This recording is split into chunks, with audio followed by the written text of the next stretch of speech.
اهلا بكم في يوميات منى حمدي. اللهم صل وسلم على سيدنا محمد وعلى اله واصحابه اجمعين. كل سنه وانتم طيبين ورمضان كريم.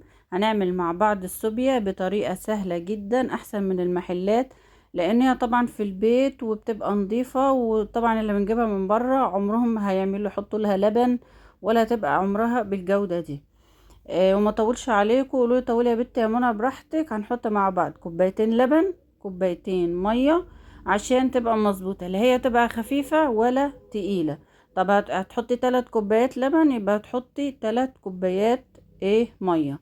وبعد كده هنحط فانيليا. طبعا الفانيليا بتدي طعم حلو وريحه حلوه. وبنحط بقى الصوبيا ديت تجيبيها بودرة كده سايبة من العطار او من الماركت. انا كنت جايباها من فتح الله. على كل كوباية معلقة كبيرة، فانا حطيت 4 كوبايات، هحط 4 معالق كبيرة صوبيا.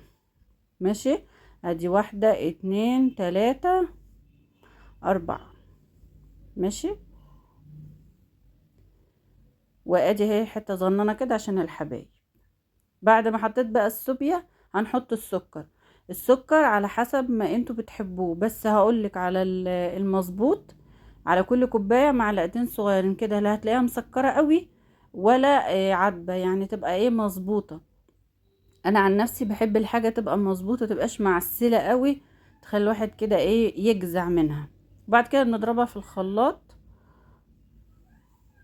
وبنصبها بقى في كوبايات. يا رب تكون عجبتكم الطريقة. ما تنسوش تشتركوا في القناة ولايك لو عجبكم الفيديو. مع السلامة.